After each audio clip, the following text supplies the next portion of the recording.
Have you ever wondered why some people seem to flourish in their golden years while others become increasingly isolated?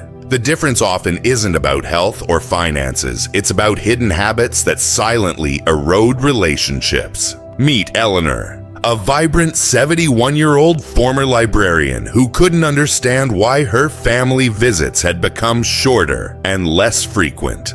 "I thought I was doing everything right," she confessed. But small, unconscious behaviors were quietly pushing away the people she loved most.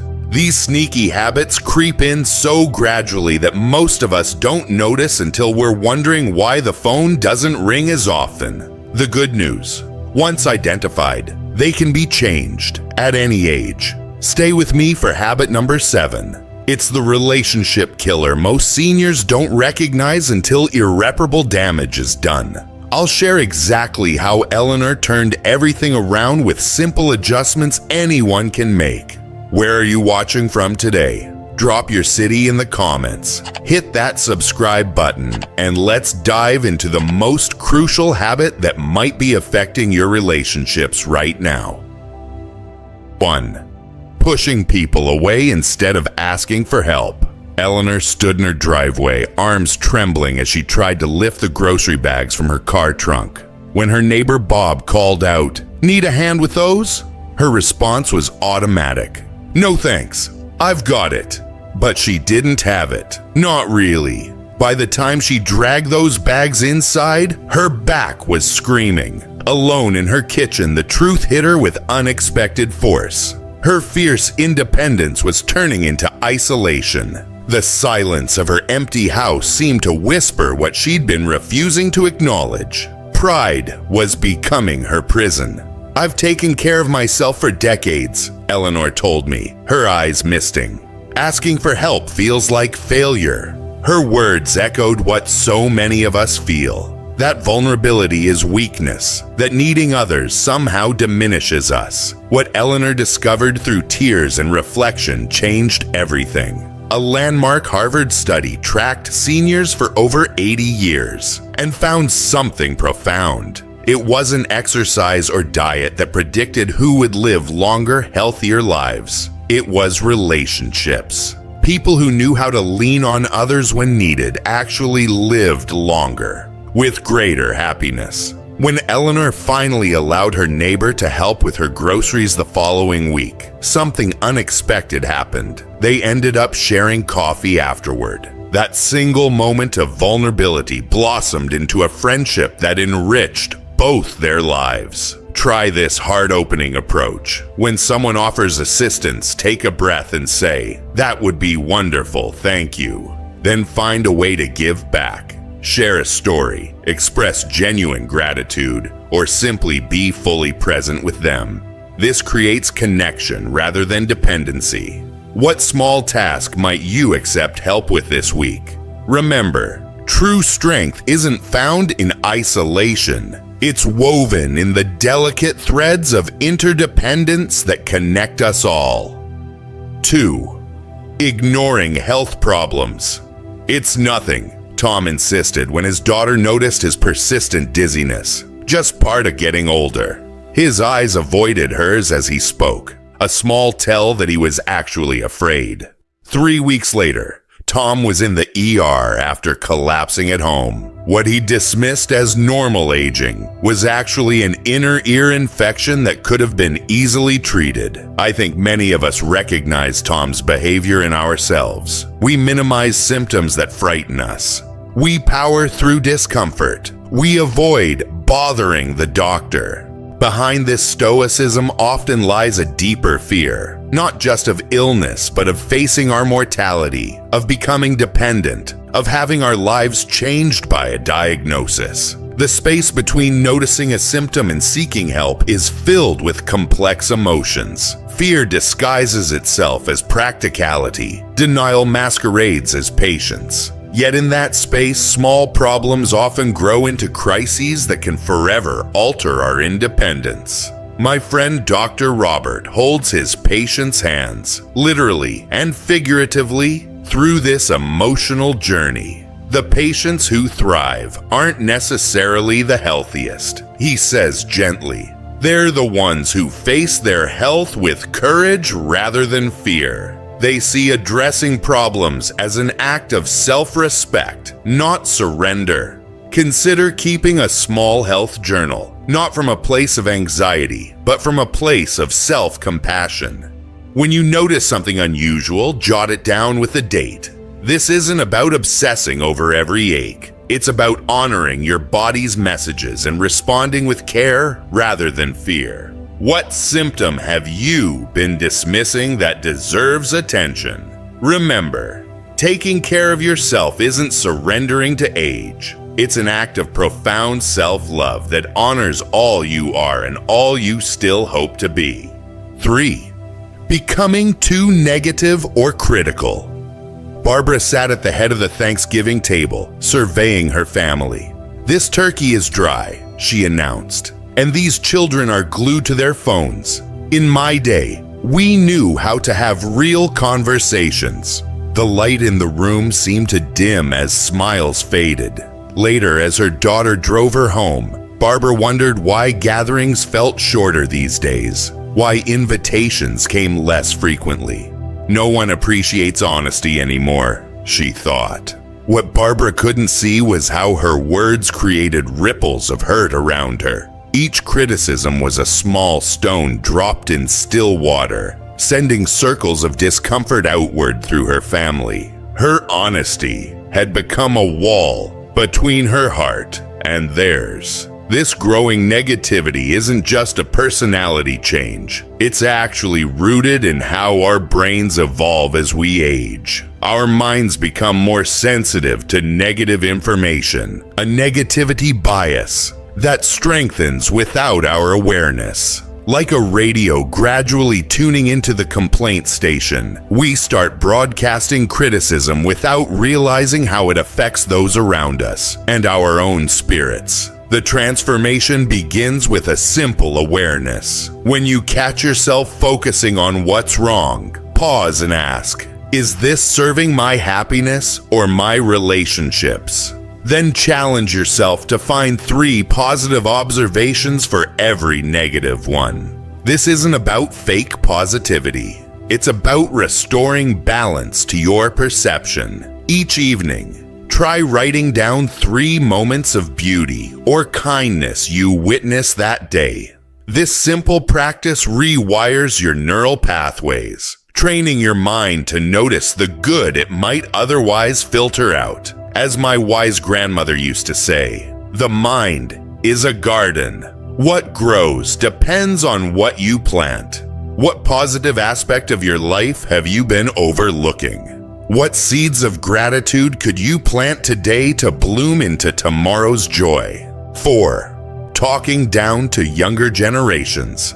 Back in my day, we talked to people, not screens. Richard told his 16-year-old grandson, who was showing him a game he'd created. The boy's enthusiasm instantly deflated, like air from a balloon. By the next visit, his grandson barely looked up from his phone. Richard felt the distance growing between them, but couldn't understand why his wisdom wasn't appreciated. This disconnect happens in such subtle ways. We've lived through so much history. Rotary phones to smartphones, letters to instant messages. We've gained perspective that feels valuable, worthy of sharing. Yet when we dismiss the tools and experiences of younger generations, we're not just criticizing their choices. We're rejecting a chance to see the world through their eyes. Remember how it felt when our parents or grandparents dismissed our music, our fashion, our dreams. That same ache of being misunderstood is what our children and grandchildren feel when we roll our eyes at their TikToks or dismiss their digital connections as not real relationships. Try building what I call a curiosity bridge instead. When faced with something unfamiliar, let your first words be, "Can you show me how that works?" Or, "What do you enjoy about that?" Watch how their faces light up when they realize you genuinely want to understand their world rather than compare it unfavorably to yours. My friend Jim started doing this with his grandchildren after realizing they were drifting away. The transformation was profound. His 14-year-old granddaughter, once monosyllabic in his presence, now calls him specifically to share apps she thinks he'd enjoy. "I'm learning about her world," he told me, voice thick with emotion. "And she's letting me back into her heart." Next time a younger person shares something you don't understand, remember, curiosity connects where criticism divides. What new perspective might you gain if you approach their world with wonder instead of judgment? 5. Overt talking and not listening. Martha couldn't understand why her daughter's calls grew shorter. "We had such a nice chat," she'd tell friends after 40 minutes of sharing her opinions, health updates, and neighborhood news. What Martha didn't realize was that her daughter barely spoke during these conversations, and the weight of going unheard was slowly crushing her desire to connect. This pattern emerges so naturally. We've lived long lives filled with experiences, insights, and stories that feel important to share. There's a poignant urgency to being heard as we age, a desire to ensure our wisdom isn't lost. Yet when sharing becomes one-sided, connection withers under the shadow of monologue. My friend Carol discovered this painful truth when her son finally broke down in tears. "Mom, you never ask about my life anymore," he told her. "You don't even know what I'm going through." His words pierced her heart as she realized how her constant talking had become a wall rather than a bridge. The path back to genuine connection starts with a simple shift, listening not just with your ears, but with your heart. Try the 2-to-1 listening ratio. For every story you share, listen to 2 from others. Ask questions that invite real sharing. What's bringing you joy these days? Or what's been challenging for you lately? Carol now keeps a small note by her phone that reads, "Ask about their day first." This reminder transformed her relationships with her adult children. "I'm learning things about them I never knew," she told me, wiping away a tear. "All these years, I thought I was connecting by talking, but real connection happens in the listening." When was the last time you learned something surprising about someone you love? That's the magic that happens in the space you create when you listen more than you speak. Who might be waiting for that gift of your full attention today? 6. Holding on to grudges and regrets. James hadn't spoken to his brother in 20 years, all because of a disagreement over their mother's care. When his granddaughter asked why great-uncle Frank never came to family gatherings, James would stiffen and change the subject, the old pain visibly washing over his face. The wall of resentment he'd built felt protective, but it was actually a prison, one that kept positive emotions out as much as it kept anger in.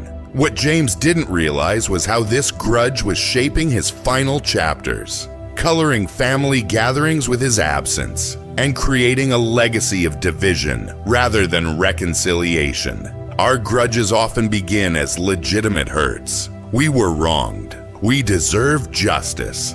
Yet as years pass, these resentments calcify within us, creating spiritual arthritis that limits our capacity for joy and connection.